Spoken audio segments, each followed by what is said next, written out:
From KGW News, this is Straight Talk with Laurel Porter.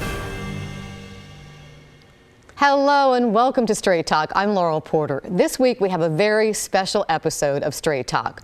We have as our guests some of the newly elected Congresswomen in our region, along with veteran Congresswoman Suzanne Bonamici. Bonamici has represented Oregon's 1st congressional district since 2012. Up until now, she's been the only woman in the Oregon delegation.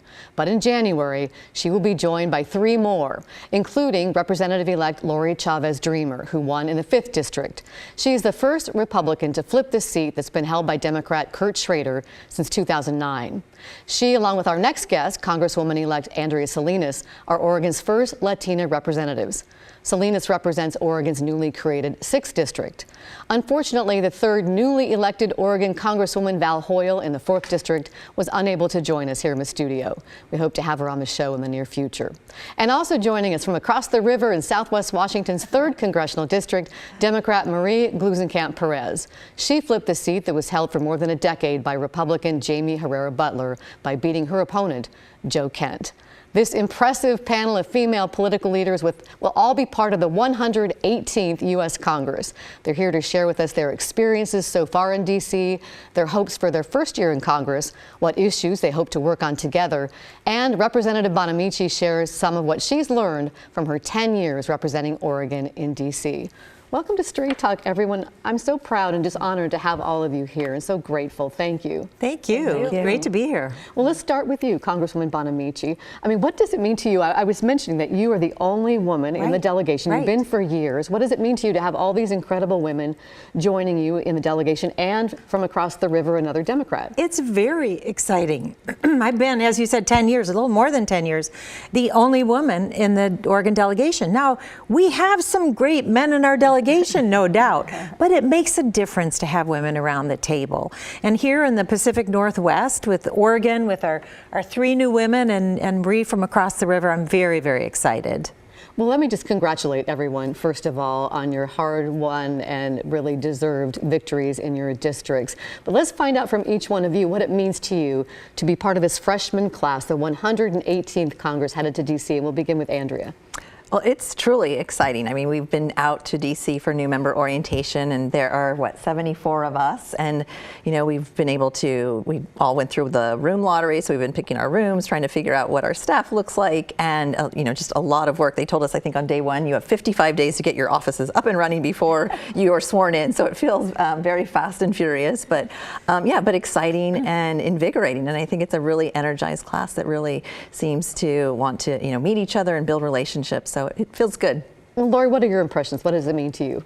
Well, for Andrea and myself, getting on that plane to D.C. for the orientation, we didn't even know if our races had been called yet. Sure. So we were excited to be there, and as we landed, my race was called, and I think yours just soon after that. But when you hear from leaders, congressional leaders, that remind you that, less than 12,000 people have ever had this job, serving your country, serving your state, and less than 300 women. I think that that's an important testament to who's sitting up here, and that we care about our communities. And while we're Republicans and Democrats, we share some of the commonalities of being moms, being business owners, being spouses. And I think that that's going to come to fruition, and we'll be able to represent Oregon well and Washington. Well, you all should be so proud. Marie, what's it mean to you?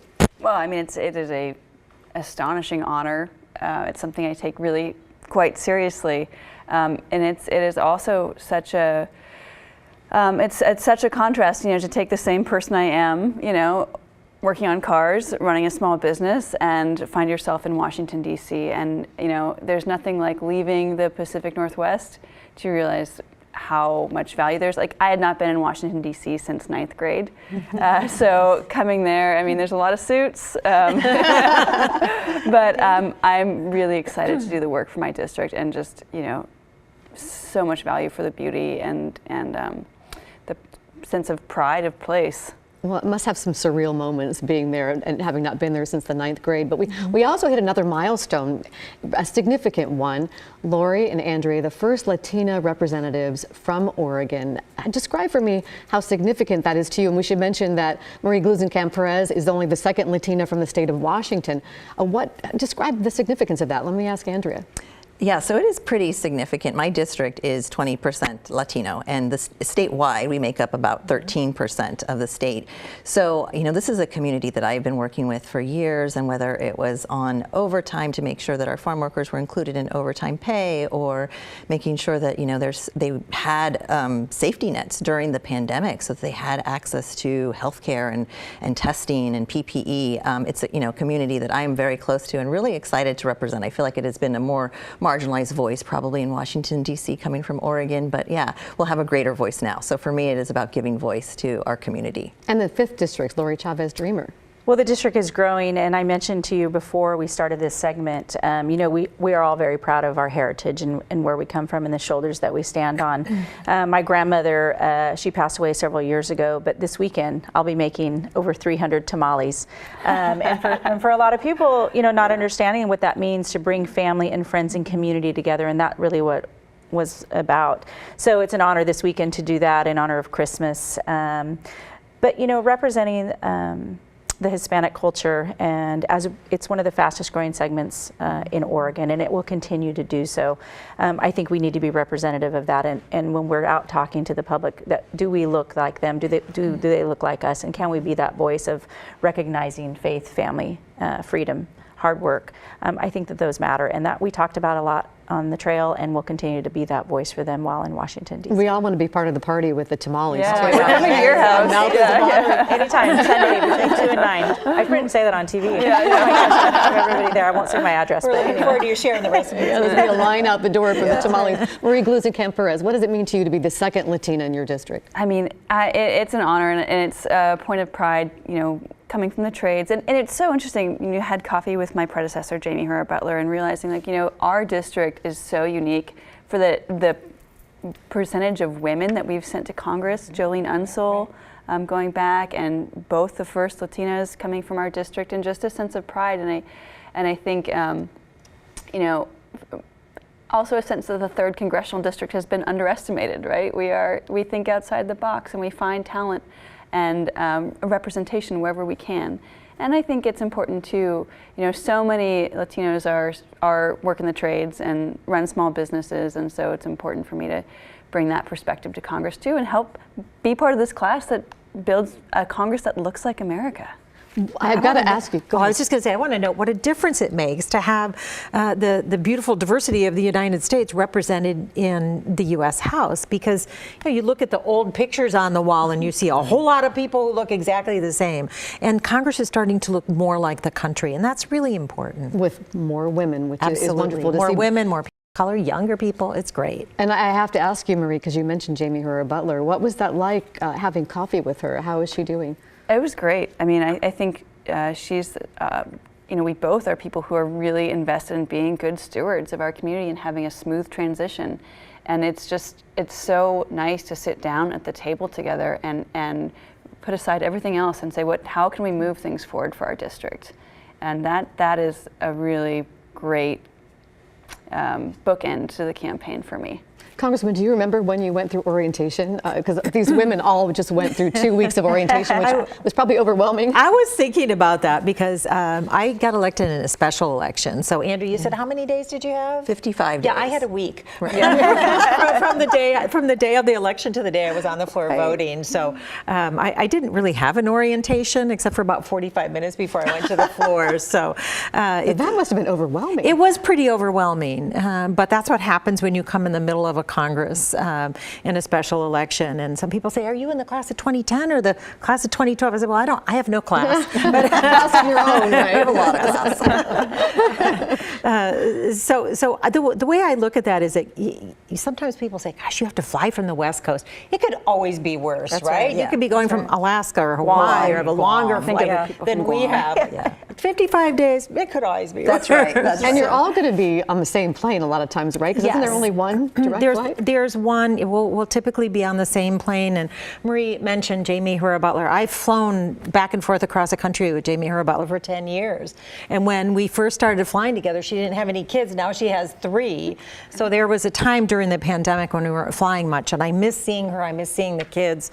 But we spent a lot of time together in the air. Sometimes if you're on you'll find out that if you're on the plane with Senator Wyden, and it'll turn into a little town hall on the plane. But it's nice to have that opportunity to really sit and get to talk and to. I've been on the plane with you share. when you were celebrating your anniversary. I remember we were stuck on the tarmac during a storm. Yes, well, it that sounds like happens you're on going to have occasion. another baby on the plane with Marie's going to be traveling with her child. I offer to hold your baby if you need a break. Very much appreciated. Yeah. I'm used to twins. There you go. What was orientation like for you, Andrea Salinas? Was it overwhelming, all the rules and procedures you're learning? You know, I don't get overwhelmed easily, and I did think it was overwhelming. It was a lot. You know, it's a lot to think that you have to set up a district office, you have to set up your, you know, Washington, D.C. office, you have to find a place to live, you have to know all the rules and procedures and, you know, all the loopholes or you know, hoops that we have to go through in order to set up everything. So, yeah, it's a lot, but there's a lot of support, and, you know, people want you to succeed, and we're all in this together, too. Yeah. And there's a lot of great members and a lot of women who are giving really good advice. We're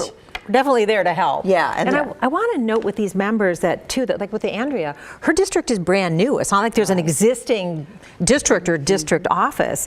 And with Lori and Marie, they're both going in from a different party, which is a different transition from then if you were taking over a district office in a district from somebody who was in the same party. So everybody has their unique situations, but I just want all these amazing women to know that we're there to help. We want your transition into Congress to be smooth and to work together. You know, the Pacific Northwest, we oftentimes work together on issues and look forward to doing that. And Right. And we're Congressman there for Schrader you. and I had coffee before I left as well. We've known each other for years, and I actually will be taking over his office in Oregon nice. City Oh, you are? for an That's easy great. transition, is what the people who were in the district before are used to. There should be no reason why we should disrupt that if there's no need to do so. Of course, we'll open up other offices, and I often remind people, you know, they ask about the fly, they ask, if, oh my gosh, how are you going to do it? And I think to myself, on a couple different, well, first of all, we're the 118th Congress, so 117 before us, we're managed it just fine. And, you know, if we can replicate the goodness and get rid of what maybe didn't work. But as women, we do lots of things often. We raise families, we build businesses. You know, I was a mayor in dealing with that. So, you know, we've done this before. We can think a little bit differently. And I think that that's a good perspective to have. And we are running multi-million-dollar businesses in each of our offices. So with running a business, previous to that, it has helped to settle in with all the employee laws and hiring and understanding exactly what the American people and Oregonians are expecting from us when we get there. So to hit the ground running it's been controlled chaos, but it has worked. They onboard every 2 years. Yep. It shouldn't be a shocker to most people that they do this, and they do it well back in Washington, and they welcomed us again, all the current members. You know, and even some of the former members. Again, Congressman Schrader did not have to sit down with me. Yeah, we wanted to have coffee together. I wanted to make sure I'm looking at the casework that he was working on, you know, to transition that. There are people who were counting on their representatives to continue. They don't want to start over just because one, we're different parties, and two, we're different representatives. So I also had a nice coffee with Congressman Blumenauer over Zoom, so to speak. But I've met with everybody. We all joined in. I met with Congresswoman-elect Val Hoyle as well. So, you know, people will make what they want to make of it being Republicans and Democrats. And I promise you we won't agree on probably a lot of things. But what we will do is be respectful. I just don't see any other way to go about doing business with my fellow women, and that's to respect each other for the job that we have. And Marie Gluesenkamp-Perez, do you see yourself working a lot with the Oregon delegation? Well, yeah, and you know, it's interesting you talking about running a small business because there are so many parallels, right? Like the hiring, the budgeting, the setting your priorities.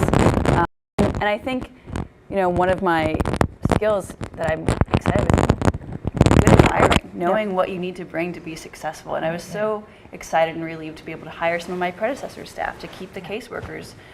Because it's like you want that continuity. I mean, that is your role as customer service for your constituents, trying to navigate these federal agencies. I've done it. I know it's a nightmare, and it's such a priority to prioritize the well-being and the effectiveness of my office over partisanship. Building a bipartisan office was important to me because, like Lori said, it can't be about partisanship. It's got to be about effectively delivering for your district. And Absolutely. Go ahead. Sorry. No, jump in. When we get elected, we take that oath of office, and we represent everyone. in the district, not just people who voted for us, not just the people who are voters. So it's really refreshing to hear this collaboration. And I have found over the years, of course there are exceptions, but I found over the years that women tend to be more collaborative. We're there to fix things, like I heard Marie say. We're there to fix things. We're there to get things done. Set aside differences and find that common ground and accomplish what our constituents want us to do for them. And you talked about oath of office. You're all going to be sworn in on January Right. 3rd. What's Exciting. that moment like? I mean, you'll be sworn in as well with Right, all of the course. newly Right. elected colleagues. What's that moment like? What do they have to look forward to? It's awesome. It is an awesome responsibility, and you're standing on the House floor and you raise your hand and take that oath.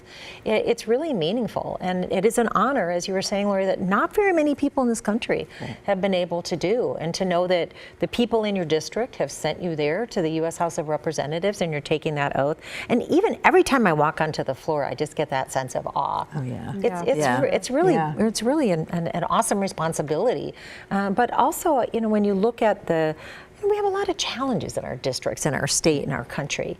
Let's see if we can get in there and work together and address the needs of the people we represent. Well, I think our viewers are probably really encouraged to hear all of your positivity and collaboration. We're going to talk more about that when we come back. We'll look at some of the issues our congressional representatives want to work on and where they see room to work together across the aisle. And we'll hear more advice from Congresswoman Bonamici, what she has for her newly elected leaders. We're back in 2 minutes.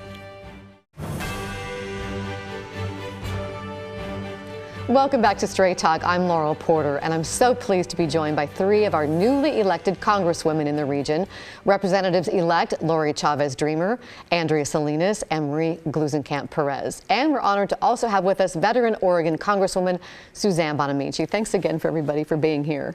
We were talking during the break about what it's like to choose your offices, and it sounds like it's really an intense experience. Lori, what was it like for you?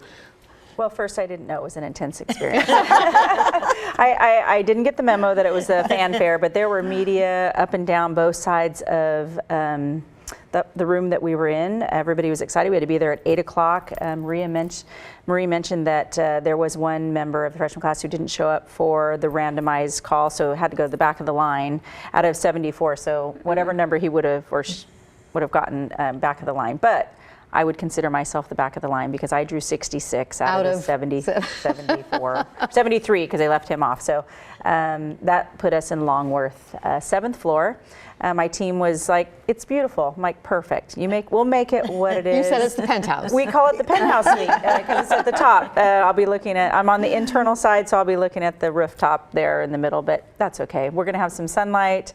And it's going to be good. And I think our whole team will be happy. We'll make it what it's worth, and we'll invite as many people as possible to come see us. And maybe have tamales sometimes. Yeah, right? Oh, I should That'd be worth the trip. I should make those next year. For sure. Marie, how intense was it? It was a lottery, right? It was a lottery, yeah. So my staff told me to wear something lucky. So I brought my motorbike jacket. And I was like, it didn't work because I got 50th out of 74. But I actually, I had a whole spreadsheet, of course, being me. But it was, I got my 10th choice overall, even though I picked 50th, because everybody needs different things in their office. Right. I really prioritized having a large legislative office rather than having a big member suite.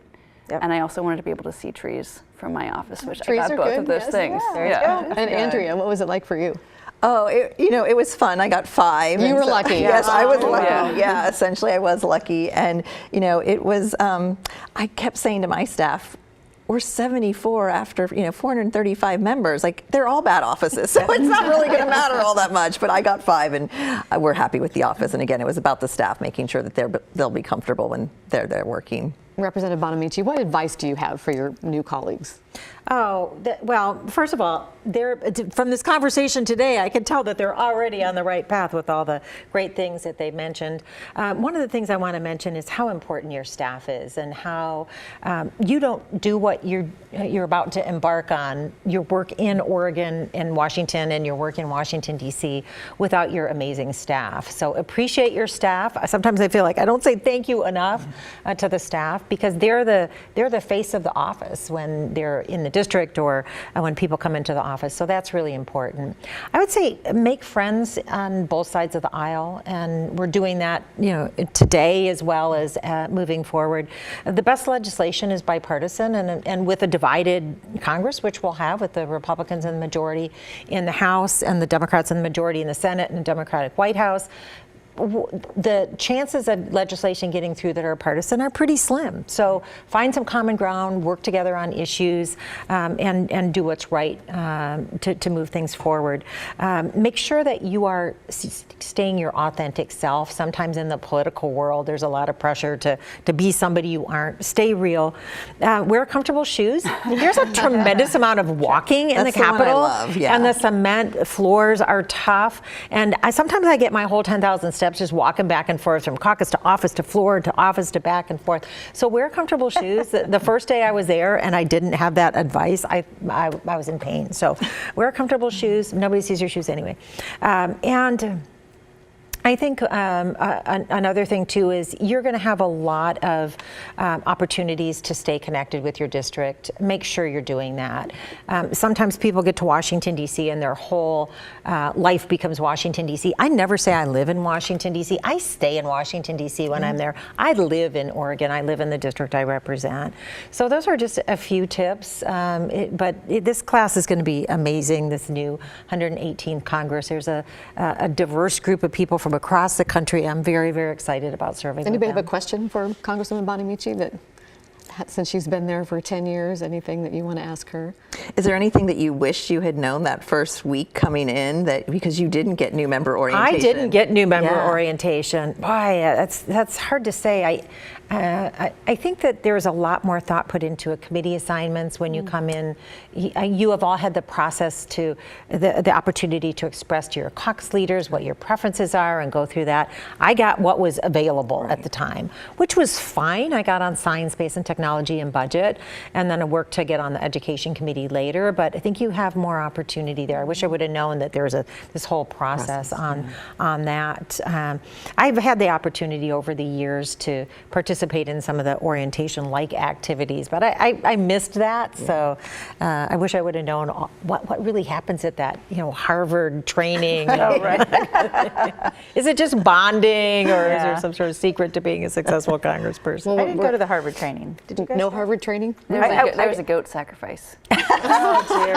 Okay, I don't know if we want the details on that. No, they were great lectures. I heard they were good. They were bipartisan. good seminars. I heard they were good. I went to a different one, but I didn't go to that. Well, we're almost out of time, but I want to give you each about 30 seconds to kind of talk to your constituents or give us a final comment, and then we'll continue in a special podcast after this. So Marie Glusenkamp-Perez.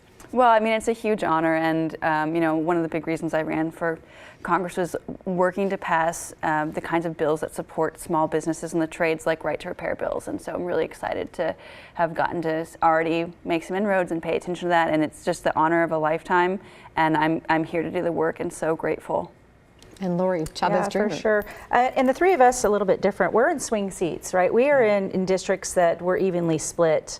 And so the constituents are counting on us to continue with the promises that we made on the trail. And again, like for instance, the trades and small businesses, we're supported by that. And so are you, being a Democrat and a Republican. So there are things, the Farm Bill is going to be coming up, transportation and infrastructure. Those are the committees I'll be looking to do as mayor, as a business owner, and as a mom. I think we can all focus on a lot of those for Oregon. And Andrea Salinas. Yeah, so I think, like my colleagues, some of the things that I heard on the campaign trail is, cost of living and cost of healthcare is still really expensive. So really taking some of the work that I've done at the state legislative level and, taking it to Congress to really get our arms around that cost of healthcare so people can afford to access it. And I think these are things that we see across Oregon. It's not, it's not a Republican issue or a Democratic issue. It's people on the ground are really feeling some pain right now, and we need to address that. So I'm working to build those relationships, as Congresswoman Bonamici has suggested, and get on my good, comfortable shoes and get to work. And Congresswoman Bonamici, final thought. Well, it's an honor to continue to represent the 1st District of Oregon, which is changing significantly, but it is truly an honor, and I'll continue to work on the education, housing, which is something that we can all work on a bipartisan basis to make sure that there's more affordable housing, and addressing the climate crisis. This has truly been an honor to serve on the Select Committee on the Climate Crisis over the last 4 years. It won't continue, but we have had hundreds of our recommendations already put into law, and I look forward to continuing to work on how we can transition to clean energy and create lots of good paying jobs. And the trades and workforce and education come into that as well. So I want to thank all of you for being here on Straight Talk. I think our viewers can feel very confident that they have good representation. We're going to continue our conversation in a podcast. You can find that wherever you get your podcasts. We hope you have a great holiday season.